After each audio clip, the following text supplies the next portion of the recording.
Bueno, pues antes que nada es un gusto estar nuevamente aquí con todos ustedes. Muchísimas gracias al doctor Hugo López-Gatell, al doctor Ricardo Cortés y a todo el equipo que los conforma por realizarme esta invitación. Y bueno, el tema que vamos a platicar el día de hoy con todos ustedes es la salud mental en una población muy específica, en una población muy importante, que es la población adolescente. Y la salud mental, bueno, pues la vamos a enfocar hacia pues lo que está ocurriendo, lo que estamos viviendo, no solo en México, sino en todo el mundo.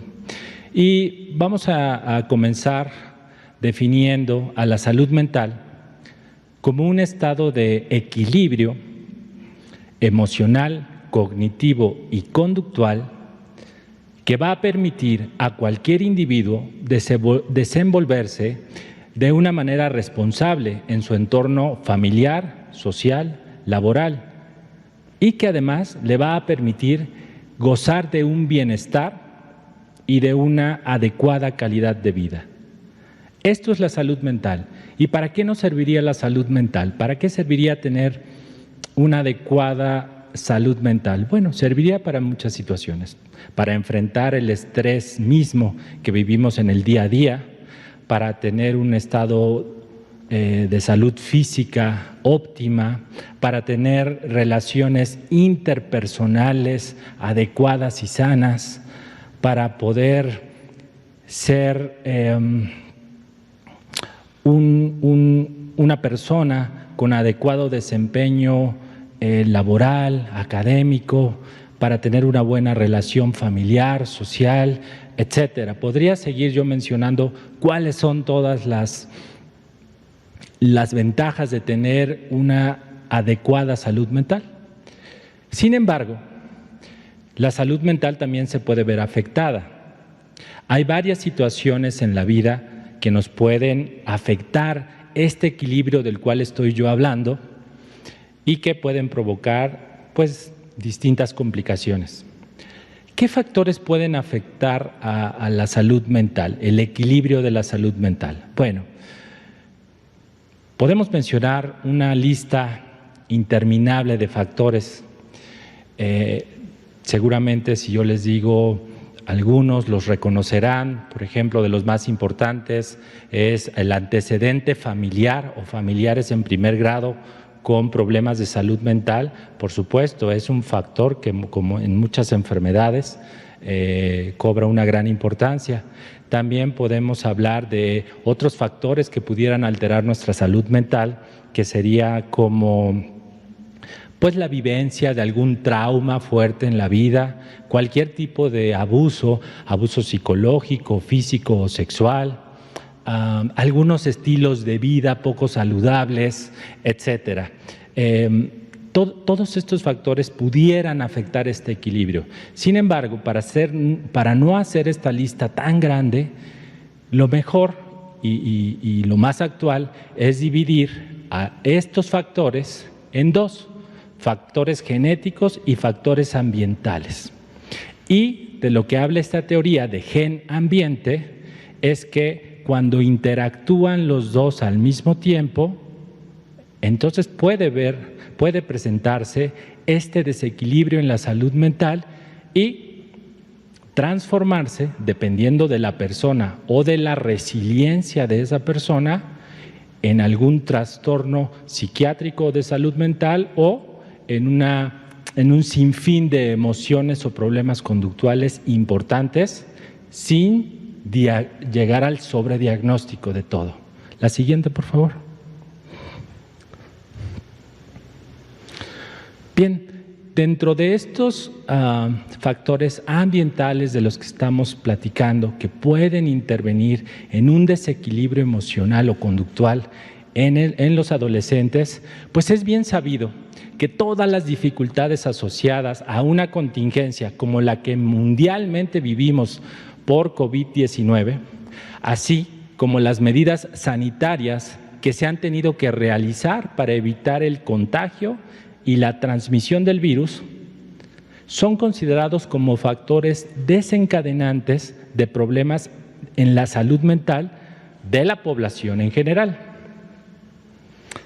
Pero específicamente, la adolescencia es un grupo que se considera de alta vulnerabilidad y que, por lo tanto, puede generar mayores desajustes conductuales y emocionales.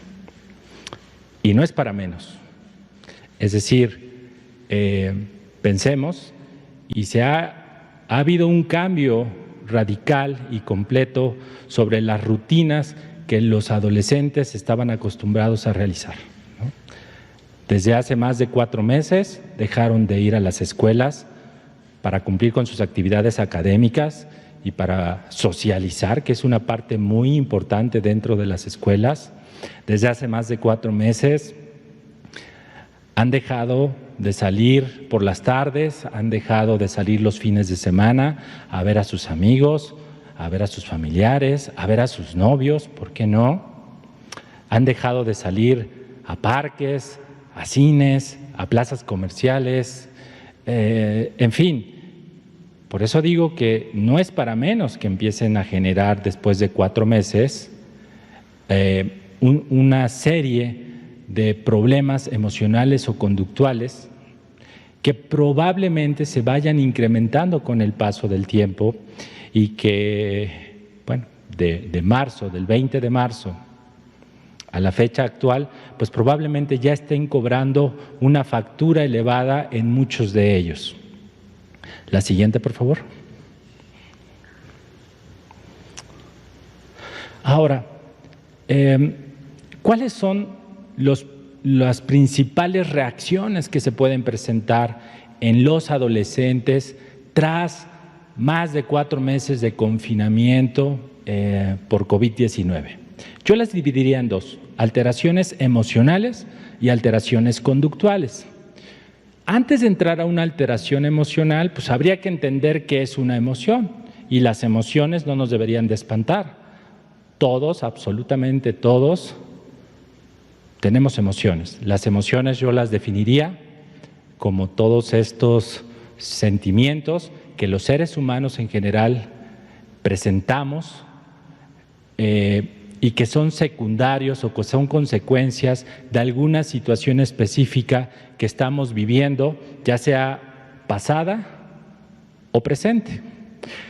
Estas alteraciones emocionales, bueno, como les comentaba, debemos de considerarlas completa y absolutamente normales. Es decir, el hecho de que nuestros adolescentes estén cursando en este momento con emociones como el miedo, la irritabilidad o el enojo, la ansiedad o la tristeza, es completamente normal. Aún así, estas emociones debemos de observarlas, comprenderlas, ser empáticos con lo que están sintiendo. Muchas veces los adolescentes, por la misma etapa de desarrollo que están viviendo, es difícil que sean tan platicadores, es difícil que se acerquen a contarnos cómo se sienten. Entonces, mi principal recomendación es que no nos esperemos y que nosotros vayamos a preguntarles cómo se sienten. Hay 3 condiciones que yo les diría que pueden servir como puntos para reconocer que una emoción ya no es normal. No siempre vamos a contestar, pues es normal que te sientas así, es normal que te pase esto, a todos nos pasa. Pues no, porque hay una ligera línea invisible entre lo normal y lo anormal hablando de emociones. Entonces, cualquier emoción, cualquiera de estas emociones que yo mencioné, que sea muy intensa, que sea demasiado prolongada y que me empiece a generar una disfunción importante en mi vida personal y en mi vida familiar, ahorita que todos estamos encerrados, pues no es bueno tenerla. Ninguna es bueno y eso ya no podemos decir que es normal. Me interesa mucho que quede muy claro, entonces voy a poner un ejemplo que considero que nos puede ayudar a diferenciar lo que es normal de lo que ya no es normal. Y sería hablar de la tristeza. La tristeza, ¿cómo la definirían ustedes? Bueno, yo la definiría como una emoción que se presenta ante ciertas situaciones difíciles, que en términos generales, pues todos los seres humanos las presentamos ante una mala noticia, ante una pérdida, ante un duelo, cosas que están pasando en la actualidad. Eso es la tristeza, una emoción que va y viene. No es lo mismo hablar de depresión, aunque por ahí, pues coloquialmente sí se puede llegar a utilizar esto como un sinónimo, pues a mí me interesa que sepan que no es un sinónimo, que no es lo mismo. La depresión es un trastorno psiquiátrico que tiene pues distintas características biológicas, ambientales, por supuesto, genéticas, y para que vean que no es lo mismo, la depresión pues sí tiene tristeza. En la depresión las personas, ahorita hablando de adolescentes, cursan con un periodo de tristeza o irritabilidad que se presenta la mayor parte del tiempo, durante mucho tiempo. Pero además de esta tristeza o irritabilidad, los adolescentes pierden el interés por las cosas que normalmente les interesaban. Empiezan a tener alteraciones en su ciclo de sueño-vigilia, empiezan a tener muchas fluctuaciones en su apetito, que va desde que pierden el hambre o de repente les dan muchas ganas de comer y hacen atracones. Empiezan a sentirse muy fatigados, empiezan a sentirse con pérdida importante de la energía, tienen una hipersensibilidad emocional que se podría reflejar la mayoría de las veces como en caer en episodios de llanto, tienen alteraciones en la memoria, en la atención y en la concentración, la autoestima empieza a disminuir en ellos y finalmente llegan a tener en algunos de los casos pues este componente que llamamos conducta suicida. La conducta suicida, como ustedes saben, abarca varios niveles. La conducta suicida puede ir desde fantasías de muerte. ¿Qué es una fantasía de muerte? Por ejemplo, que el adolescente diga, me gustaría dormirme y ya no despertar. Está fantaseando con este concepto de la muerte. Eso no va a pasar, no va a llegar a dormirse y ya no va a despertar. Entonces, conforme estos síntomas depresivos empiezan a aumentar, pues la conducta suicida empieza a escalar de nivel y podemos pasar a la planeación suicida, en donde yo ya no espero que pase un milagro y estoy planeando cómo hacerlo, al intento de suicidio y finalmente al suicidio consumado. ¿Qué tan grave es esto? ¿Por qué me tomo más tiempo para dar este ejemplo? Pues es tan grave que a nivel mundial no debemos olvidar que la muerte por suicidio es la segunda causa de mortalidad en personas jóvenes de los 15 a los 29 años de edad. Por eso es tan importante saber diferenciar lo que son emociones normales de lo que ya no es normal. Lo mismo que con las emociones puede pasar con la conducta. Los adolescentes, pues tras 4 meses de estar ahí encerrados, empiezan a tener distintas conductas inapropiadas que alteran el equilibrio de la familia y el equilibrio individual. ¿Y qué empezamos a ver seguramente en casa? Pues muchos episodios de desobediencia, muchos episodios de discusiones constantes con los padres, con los hermanos, con quien se pongan enfrente, conductas oposicionistas y desafiantes hacia la autoridad, ¿no? Se vuelven retadores, los berrinches, pues sí, por supuesto, empeoran, ¿no? Recuerden que un berrinche tiene por objetivo conseguir algo, entonces hago una conducta muy fuerte para conseguir esto y el mayor tiempo frente a las pantallas, ¿no? Que ese es un tema muy interesante, que de principio yo les diría que no habría que satanizar, y menos en estos momentos en que tratamos dentro de casa de hacer lo mejor posible con lo que tenemos. Pero sí, son conductas que seguramente se están presentando en muchos de los hogares mexicanos. La siguiente. Ahora, digamos que esta es la parte normal, lo que podríamos esperar en la población adolescente tras la contingencia.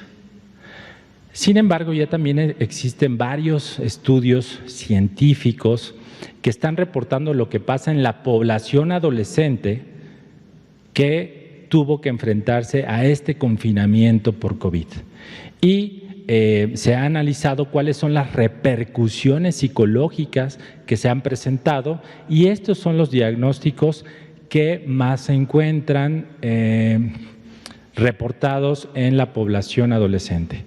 Quiero comentarles que estos diagnósticos, que son de un artículo internacional, también va muy de la mano con lo que nos reportan en la línea de la vida, sobre las estadísticas que llevan. Entonces, el trastorno de estrés agudo, trastorno de estrés postraumático, los trastornos de adaptación y el duelo pertenecen a una serie de trastornos psiquiátricos que se agrupan dentro de los trastornos relacionados con el estrés.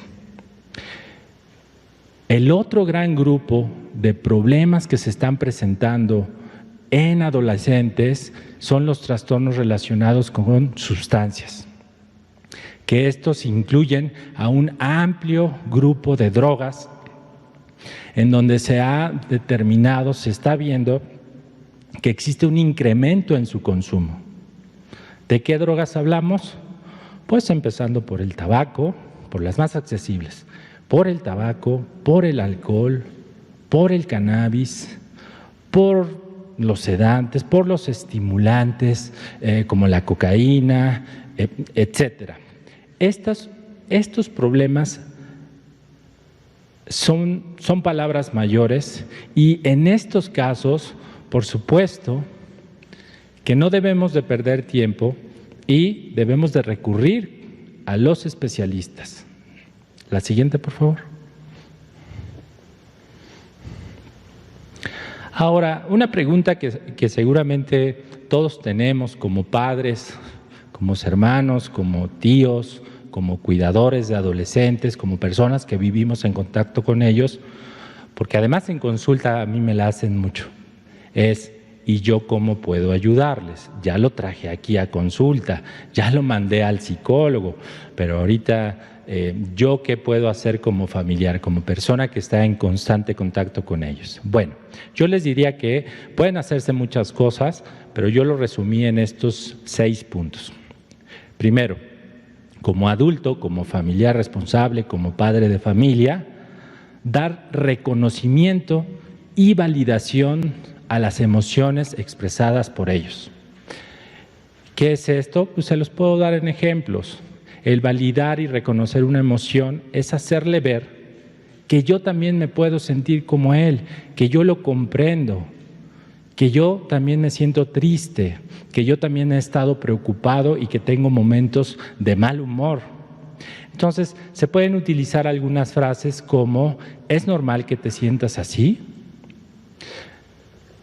Yo también me he sentido como tú te estás sintiendo, yo también he tenido dificultades para conciliar el sueño, yo también me siento de repente enojado sin un motivo específico.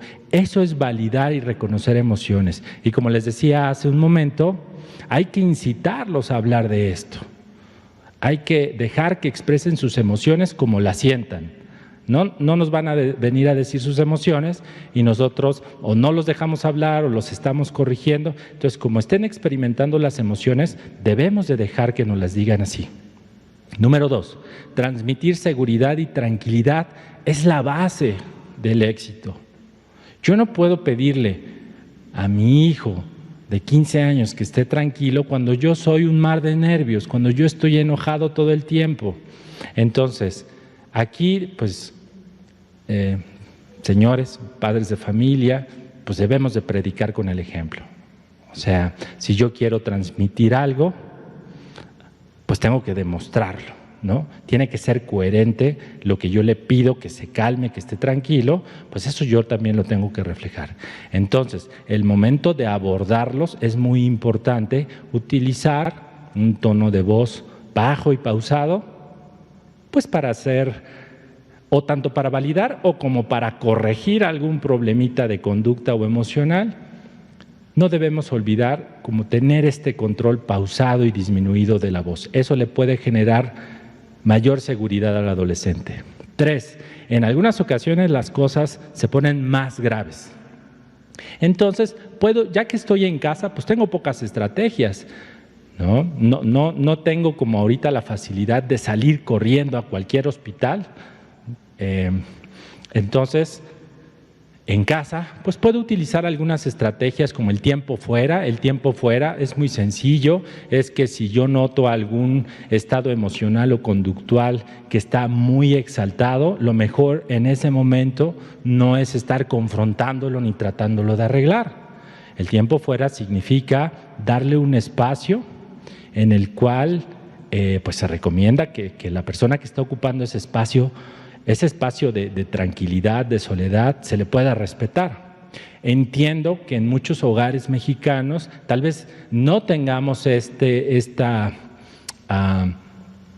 ventaja como de decir, pues tú vete a tu cuarto. Habrá algunos hogares que no tienen eso y que comparten alguna habitación.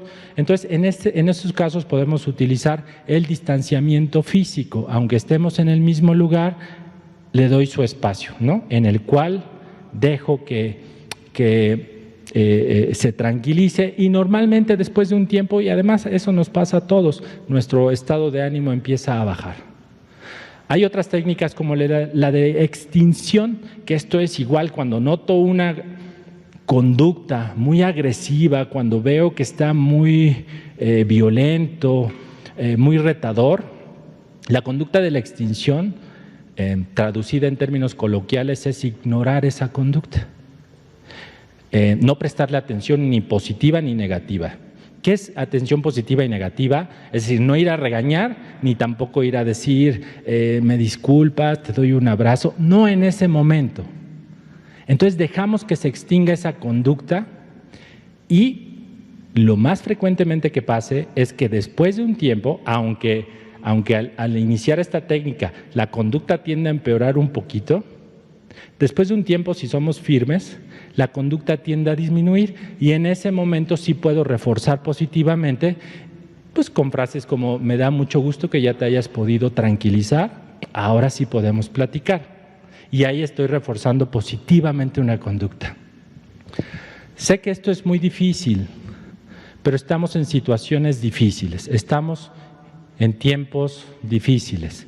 Entonces, debemos, en medida de lo posible, evitar utilizar el castigo como una medida de control.